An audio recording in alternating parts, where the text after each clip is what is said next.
अस्सलाम वालेकुम dear students. आज हम चैप्टर शुरू कर रहे हैं एंजाइम बाब नंबर 7। और एंजाइम क्या होते हैं इसके बारे में आज हम जानेंगे।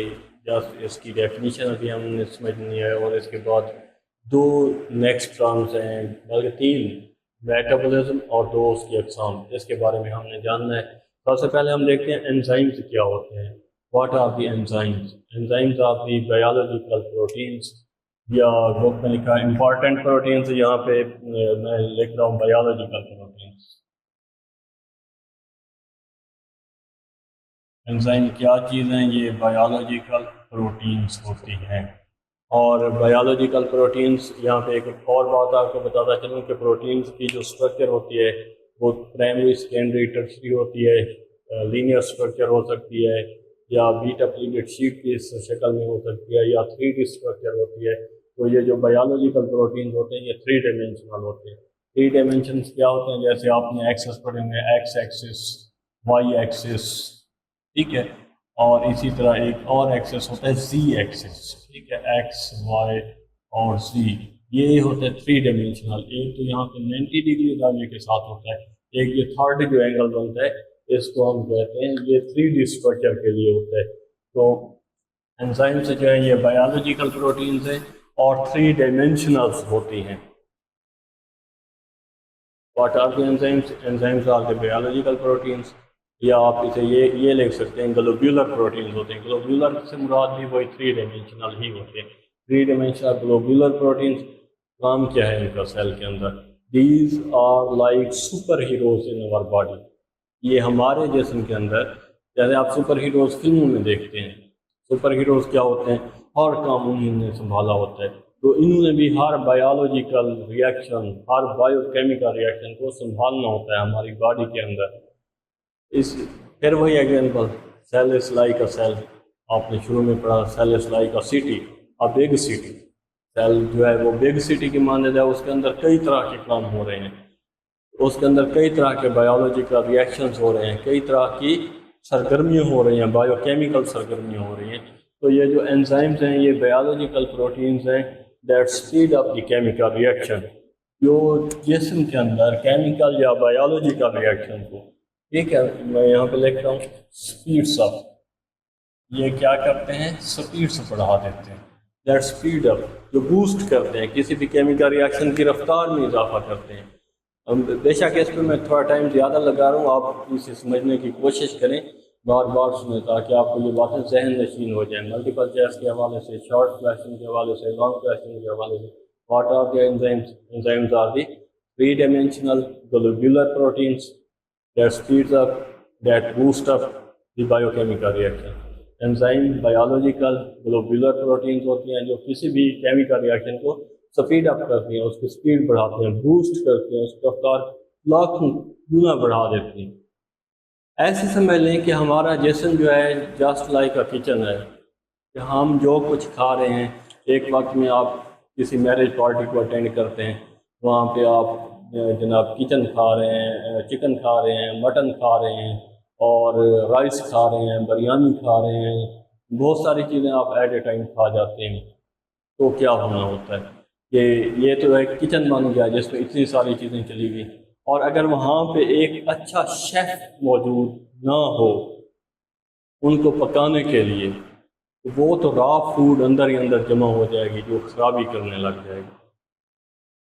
वो जो शेफ है जो ना थकने वाला है, मतलब अपना काम मुसलसल कर रहा है कर रहा है कर रहा है, स्टॉप ही नहीं हो रहा, वो जो शेफ है, वो जो सुपर हीरो का काम कर रहा है, वो एंजाइम है। वही एंजाइम डाइजेस्टिव सिस्टम में भी काम कर रहे हैं, वही एंजाइम रेस्पिरेटरी सिस्टम में भी काम कर रहे हैं, वही एंजाइम पौधों के अंदर फोटोसिंथेसिस में भी काम कर रहे हैं, वही एंजाइम हमारे जिस्म के अंदर एनर्जी भी बनवा रहे हैं। हमारी वॉकिंग, ब्रीदिंग, थिंकिंग, टॉकिंग, हमारे जिस्म की energy production, each and everything enzyme की मरहून मिन्नत है।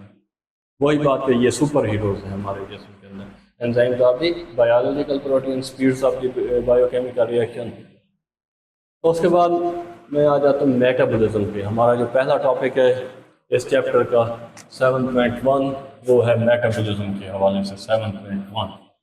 मेटाबॉलिज्म क्या है?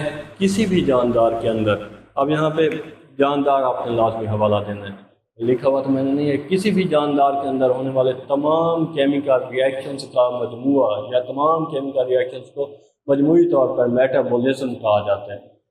या तमाम केमिकल रिएक्शन की जगह पे आप ये भी लिख सकते हैं तमाम बायोकेमिकल रिएक्शंस।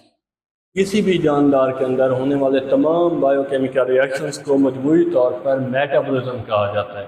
और इसके अंदर एनर्जी इस्तेमाल भी होती है, एनर्जी पैदा भी होती है, दोनों तरह की। और इसकी अक़साम कितनी है? दो। पहली अक़साम कैटाबॉलिज्म, दूसरी किस्म एनाबॉलिज्म। कैटाबॉलिज्म में क्या होता है? पेचीदा मालिक्यूल वो तोड़ा जाता है सादा मालिक्यूल्स के अंदर। जो बड़े मालिक्यूल्स होते हैं उनको तोड़ दिया जाता है सादा सिंपल मालिक्यूल्स के अंदर, कैटाबॉलिज्म के अंदर। दूसरा एनाबॉलिज्म। एनाबॉलिज्म में क्या है? सादा मालिक्यूल्स को जोड़कर पेचीदा मालिक्यूल्स बनाए जाते हैं। तो मेटाबॉलिज्म की कितनी किस्म हो गई? दो, कैटाबॉलिज्म, एनाबॉलिज्म। कैटाबॉलिज्म पेचीदा मालिक्यूल से सादा मालिक्यूल बनते हैं। Example lipolysis. लिपोलाइसिस नाम से ही ज़ाहिर है, lipo for lipid and lysis टूटना। ठीक है, जैसे आपने इलेक्ट्रोलाइसिस पढ़ा है, फोटोलाइसिस पढ़ा है, इसी तरह ये लिपोलाइसिस है, लिपिड का टूटना। लिपिड जब टूटते हैं तो फैटी एसिड और ग्लिसरॉल बनता है। ये जो केमिकल रिएक्शन से टूटते हैं लिपिड, जिसमें फैटी एसिड और ग्लिसरॉल बनता है, ये एंजाइम के जरिए टूटते हैं। एंजाइम वर्क करता है एज कैटलिस्ट। लिपोलाइसिस में क्या है? लिपिड टूटता है फैटी एसिड और ग्लिसरॉल में। इसी तरह रेस्पिरेशन के अंदर, जब हमारे जिस्म के अंदर सेलुलर रेस्पिरेशन हो रही होती है, सेलुलर रेस्पिरेशन से मुराद सांस लेने का अमल नहीं है, बल्कि सेलुलर रेस्पिरेशन से मुराद ग्लूकोज की ऑक्सीडेशन का अमल है। यानी जब C6H12O6 ये मिल रहा होता है ऑक्सीजन के साथ, ये दोनों आपस में रिएक्ट कर रहे होते हैं, एक बायोकेमिकल रिएक्शन हो रहा होता है। क्योंकि ये सेल के अंदर रिएक्ट करते हैं तो इसलिए हम कहते हैं ये बायोकेमिकल रिएक्शन हो रहा है। तो उस वक्त एंजाइम जो है इसको बूस्ट अप करते हैं, इस केमिकल रिएक्शन को, और इसके नतीजे में क्या बनती है? कार्बन डाइऑक्साइड बनेगा, पानी बनेगी, साथ में हमें एनर्जी मिलेगी एटीपी की शक्ल में। और वो जो एनर्जी होती है हमारी डेली लाइफ एक्टिविटीज़ में इस्तेमाल हो जाती है। इसी तरह लिपिड भी जब टूटता है, फैटी एसिड और ग्लिसरॉल बनता है, उनका भी जो एंड है वो एनर्जी की शक्ल में है, एटीपी की शक्ल में है। ये एनाबॉलिज्म क्या होता है? सादा मालिक्यूल से पेचीदा मालिक्यूल बनना। एक एग्जांपल ले लेते हैं फोटोसिंथेसिस की। आप सब लोग समझते हैं कि सूरज से पौधे जो हैं वो रोशनी की एनर्जी कैप्चर करते हैं, फजा से कार्बन डाइऑक्साइड ले लेते हैं, ज़मीन से पानी ले लेते हैं, उससे अपनी खुराक तैयार करते हैं। इसका एक बायोकेमिकल रिएक्शन में लिखने लगा हूँ क्या कि CO2 फजा से पौधा ले रहा है, H2O ज़मीन से ले रहा है, सनलाइट यानी सूरज की रोशनी से एनर्जी हासिल करता है। सनलाइट जैसे सोलर प्लेट एनर्जी को कैप्चर करती है, सूरज की एनर्जी को, इसी तरह सनलाइट से जो एनर्जी कैप्चर करता है वो होता है क्लोरोफिल। तो क्लोरोफिल की एनर्जी जो है यहाँ पे कैप्चर कर लेगा और इससे बनाएगा ग्लूकोज C6H12O6, और साथ में ऑक्सीजन एज बाई प्रोडक्ट इजाफी तौर पे बन जाते हैं। इसको मैं बैलेंस करने के लिए 6-7 लिखता हूँ केमिकल इक्वेशन को, कैसे बैलेंस किया जाता है। आप लोग 8वीं में भी पढ़ चुके हैं, केमिस्ट्री में अच्छी तरह आप लोग समझते हैं। यहाँ पे मैं नहीं डिस्कस कर रहा कि कैसे हम इसको बैलेंस करते हैं।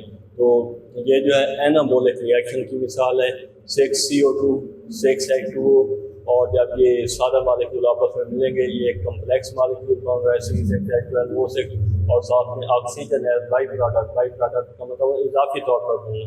ऑक्सीजन इजाफी तौर पर बनती है जो पौधा खुद भी रेस्पिरेशन में इस्तेमाल करता है, और बाकी जो है फ़ज़ा में उसे स्टोमेटा के जरिए जाने देता है, वो फिर हम अपनी रेस्पिरेशन में, सेलुलर रेस्पिरेशन में इस्तेमाल कर लेते हैं। एक दफ़ा इसको रिव्यू कर लेते हैं कि आज हमने क्या पढ़ा है। इस चैप्टर का इंट्रोडक्शन पहले पढ़ा है हमने। Enzymes are the important biological proteins that catalyze, that boost up, that speeds up a chemical reaction. Enzyme catalyst के तौर पे काम करते हैं, यानी रिएक्शन में खुद नहीं इस्तेमाल होते, रिएक्शन को स्पीड अप करके खुद साइड पे।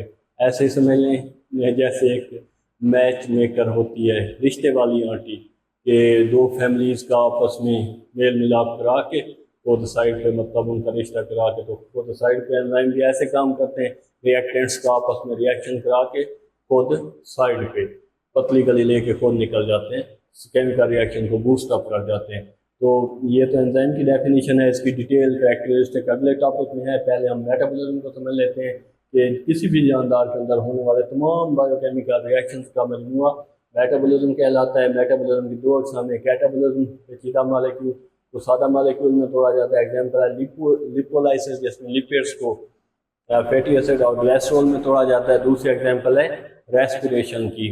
रेस्पिरेशन में ऑक्सीजन ग्लूकोज के साथ मिलती है, ग्लूकोज की ऑक्सीडेशन होती है और ग्लूकोज टूटता है कार्बन डाइऑक्साइड, पानी और एनर्जी एटीपी के अंदर।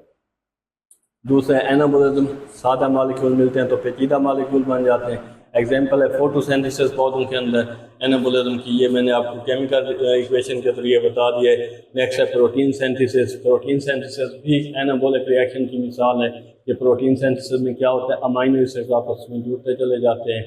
अमाइनो एसिड प्रोटीन की जो बेसिक स्ट्रक्चरल यूनिट है वो है अमाइनो एसिड, आप लोग ने याद रखते हैं। प्रोटीन का basic structural unit amino acid है। अमाइनो एसिड आपस में जुड़ते हैं तो प्रोटीन बनती चली जाती है। पहले पहले प्राइमरी स्ट्रक्चर होता है जो सीधी लाइन में होते हैं, बाद में स्पायरल या बीटा प्लेटेड शीट की शक्ल में और मजीद कम्प्लेक्स होगी तो 3 डायमेंशनल ग्लोब्यूलर स्ट्रक्चर एंजाइम के अख्तियार कर जाएगी ये प्रोटीन। अच्छा जी, इसके बाद हमने एक इंटरेस्टिंग इंफॉर्मेशन पढ़नी है हमिंग बर्ड के बारे में। हमिंग बर्ड आई थिंक दुनिया का छोटा तरीन परिंदा है, स्मॉलेस्ट इन द साइज, और मेरे ख्याल में इसका वजन नियर अबाउट 120 ग्राम टू हमिंग बर्ड का वजन कंफर्म नहीं है, बहरहाल मेरे जहन में है कि 120 से 150 ग्राम्स तक होता है। ग्राम्स तक, किलोग्राम की बात नहीं कर रहा, 120 से 150 ग्राम तक होता है। और इसमें मेटाबॉलिक की रफ्तार तमाम जानदारों से तेज़ तरीन समझी जाती है, और जितनी तेज़ मेटाबॉलिज्म होगी उतनी ज़्यादा इसको खुराक की ज़रूरत होती है। तो हर वक्त जाहिर बात है इसको फीड की ज़रूरत होगी, हर वक्त खाएगा। इसी तरह एक और बात भी यहाँ पे ऐड करता चलूँ, आई थिंक ऐसा ही हो कि जितना साइज में बड़ा जानदार होता है उसमें मेटाबॉलिज्म उतना ही स्लो होता है। कंसीडर एलिफेंट, एन एलिफेंट, एक हाथी जितना बड़ा है आई थिंक उसमें मेटाबॉलिज्म स्लो होगी। अगर कंफर्म नहीं है मैं सर्च करके देख लूँगा कि बाकी ऐसा है या नहीं है, क्योंकि अगर हाथी की आप अफजैश देख लें, अफजैश नस्ल, वो भी तो बहुत स्लो है, परिंदों की बहुत ज़्यादा होती है। तो इसका वेट 120 से 150 ग्राम है, सबसे छोटे साइज का परिंदा है, लेकिन मेटाबॉलिज्म सबसे तेज़ रफ्तार की।